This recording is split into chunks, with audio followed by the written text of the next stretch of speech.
Le Grand Matin Sud Radio, 7h-9h, Benjamin Glaise. Il est 8h13. Bonjour Jean-François Killy. Bonjour Benjamin. Vous remplacez donc exceptionnellement Guy Carlier ce matin, qui va bien, qu'on salue et qu'on retrouvera la semaine prochaine. Alors c'est un honneur, vous lui rendez hommage, puisque vous allez nous dire un peu comme ce qu'il fait d'habitude, ce que vous avez retenu de la semaine. Et notamment la disparition d'une grande figure de la vie politique, passée au second plan dans une actualité dominée, on le sait, par l'Ukraine.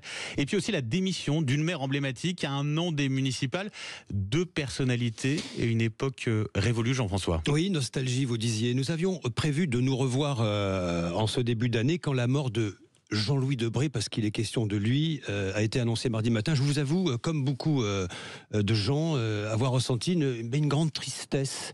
Avec sa disparition, c'est une certaine idée de la France qui s'en est allée, celle que nous aimons évoquer avec cette pointe de nostalgie qui agace beaucoup de monde, il faut le dire à chaque fois, mais c'est un peu les 30 glorieuses, c'est un peu, vous savez, c'est l'époque où la France était regardée à l'Est, il y avait ce rideau de fer, ça a duré des décennies cette histoire, c'est cette époque qui n'est plus là. Aujourd'hui, nous avons un monde qui chavire sous nos yeux, où Trump, Musk, Poutine peuplent jour et nuit nos écrans. Je l'avais croisé, Jean-Louis Debré, lui l'ancien compagnon de route de Jacques Chirac, en septembre dernier, en marge d'une émission télé.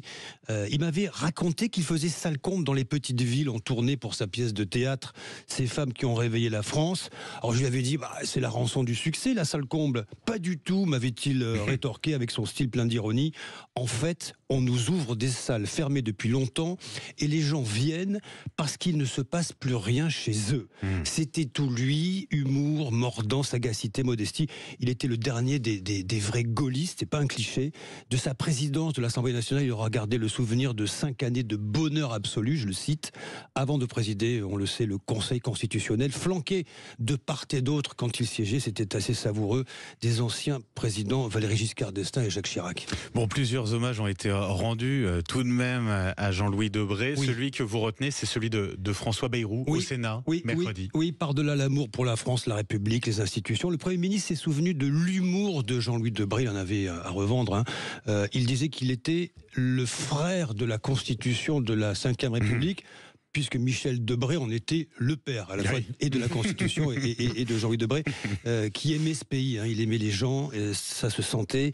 On se souviendra que le politique devenu écrivain était un homme de fidélité, il en parlait régulièrement à celui qui l'aura accompagné jusqu'au bout, à celui qu'il appelait Mon Chirac. Et puis, alors il y a celle aussi qui tire sa révérence, elle l'a annoncé hier. Oui, les larmes de Martine Aubry. Arlette Chabot est dans ce studio à nos côtés. C'est assez étonnant, cet instant.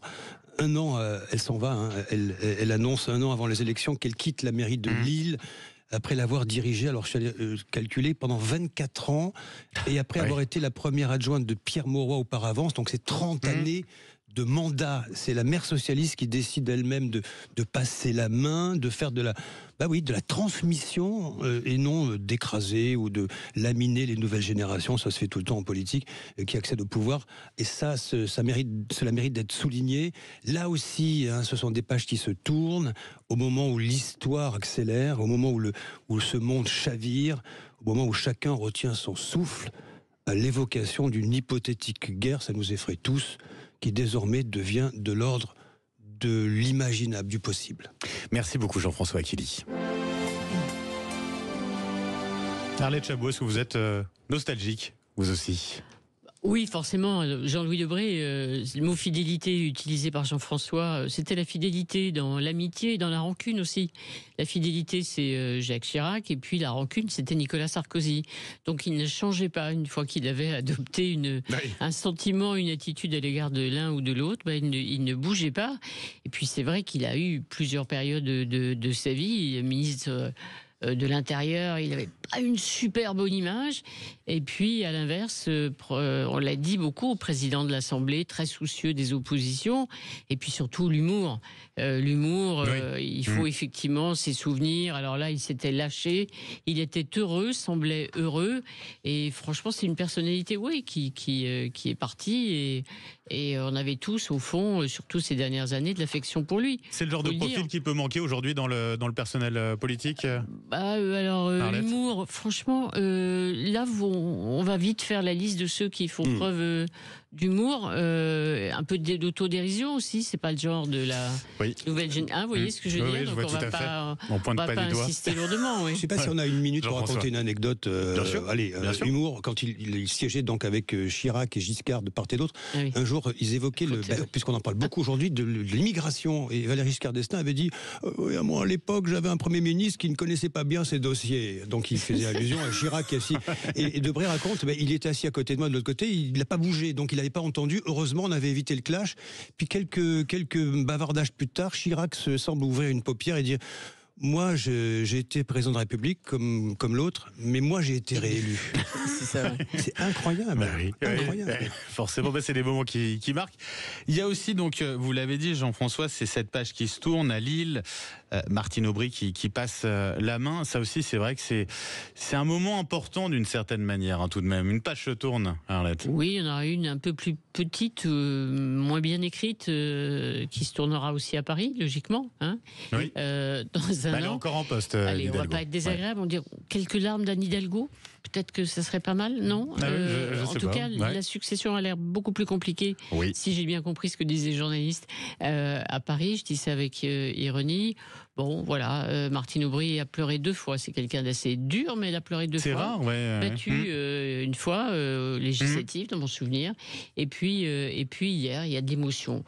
Parfois de la sincérité, encore une fois, et de l'émotion, ça ne peut pas nuire. Ouais, la politique, moi, j'aime bien l'idée de la transmission. Ouais. Alors, elle prépare le terrain, c'est Arnaud Deslandes, c'est son premier adjoint, il prépare le terrain 1 an avant, elle le met en place pour qu'au moment où il sera candidat pour lui succéder, les gens diront finalement il est un bon maire ou pas, d'ailleurs on verra bien. Petite quarantaine Mais d'années. c'est une idée de transmission. Alors je vais sortir un cliché, vous avez le droit de dire que je dis n'importe quoi. On le dira après. Est-ce que c'est pas finalement un réflexe qui est salutaire et peut-être les femmes sont capables de transmission? Pas toujours. C'est bientôt, c'est 8 mars, c'est demain, non? Oui. C'est demain. Oui. Sympa, merci Jean-François. Je ne suis pas sûr que les messieurs soient aussi capables de lâcher prise sur le pouvoir. Enfin, ça, c'est un débat qu'on pourrait mener, qui pourrait durer des heures entières. Mais c'est ce qui me plaît dans cette histoire. C'est le côté, un quart de siècle de pouvoir, et puis je lâche la main 1 an avant. Et puis, il y a les municipales qui arrivent. C'est la politique politicienne aussi qui reprend ses droits. Il y a toujours été là, Arlette aussi. Oui, les municipales, c'est quand même toujours un petit peu particulier. Il y a quelque chose, évidemment, entre les maires, surtout ceux qui sont restés aussi longtemps, avec des difficultés à des moments, des contestations internes, ce qui est arrivé aussi, effectivement, à Martine Aubry. Mais il y a une succession qui se prépare.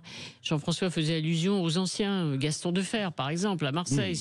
Sa vie était liée à Marseille. Et quand il a disparu, alors là, c'était après, la suite, c'est une bataille épouvantable. Donc, peut-être effectivement que désormais ça se passera un peu mieux. On verra, on peut espérer. Allez, vive le 8 mars et vive les femmes. Arlette Chabot, Jean-François Aquili, vous restez avec nous. On poursuit les débats dans un instant avec Clément Barguin qui va nous rejoindre. On en parle.